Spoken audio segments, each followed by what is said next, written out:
Sure. I like a lot of things in the Paul Ryan budget. I think the issue is, when we talk about spending, you have your budgets, right? But the budgets really, when you talk about budget resolutions, those are the guidelines. The real spending cuts happen either in the appropriations bill or in the actually the bills that control the mandatory spending. That's where you focus your efforts. So, I'm in favor of a lot of things in the Paul Ryan plan, but at the end of the day, I want to actually cut spending, and I'll go to the appropriations side of things and the mandatory spending.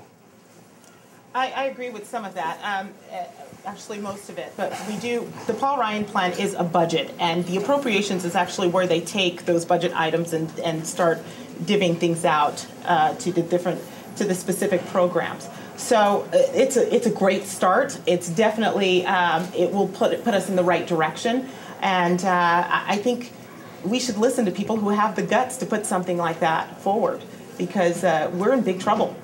We've got to cut spending. $16 trillion is what we'll owe at the end of the year, let alone all of the other obligations that we have to pay, the things that we're obligated to pay for.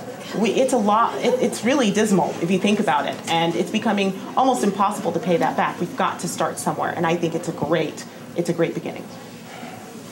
No, I wouldn't support it as it's presently constituted, because he's talking about cutting Social Security as if it's just another. They call it entitlement. It's not entitlement. Yeah, it's your entitlement. You put the money in there just like you put it in a savings account, and you expect it to be there when you get old. And it's not just for us who are older.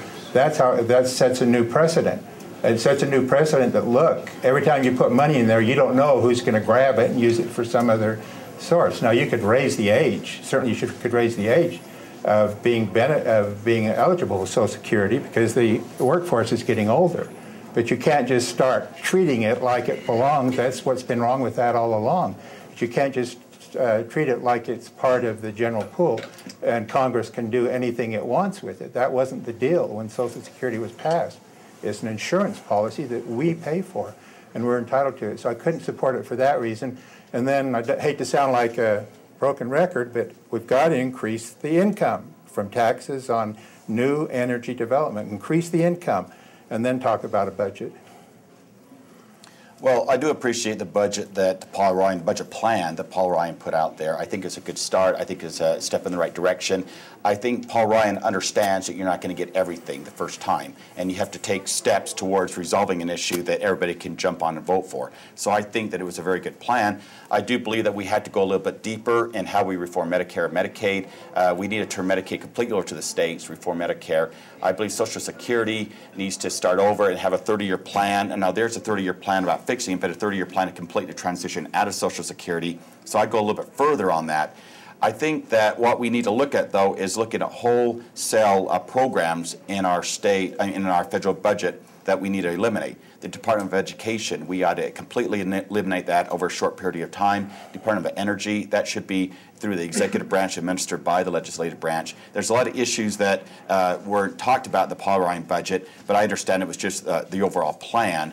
We need to eliminate job-destroying programs like the Davis-Bacon Act and a lot of things like that. But I do support what Paul Ryan's trying to do. You're going to get essentially the same answer, in the sense that, yes, I would vote for it. But it doesn't go nearly far enough, nearly fast enough. We are at a turning point in this country. I mean, we have seen what's happened in Greece. We are seeing what's occurring in Europe with the Euro crisis that is tearing that nation apart. Really, the only reason that we are in as good a shape as we are is because we still have the international reserve currency. We are still in a fairly stable position, but that will not last another 15 or 20 years. I much prefer plans that are quicker, balance the budget quicker, such as the Senator Rand Paul has a plan that moves us along much faster. Senator Mike Lee has ideas that move us along much quicker. And I would much prefer an idea that moves us to a balanced budget amendment, a controlled spending, something that addresses the entitlement reform, and balances the budget quicker than 15 or 20 years, because we simply don't have that much time.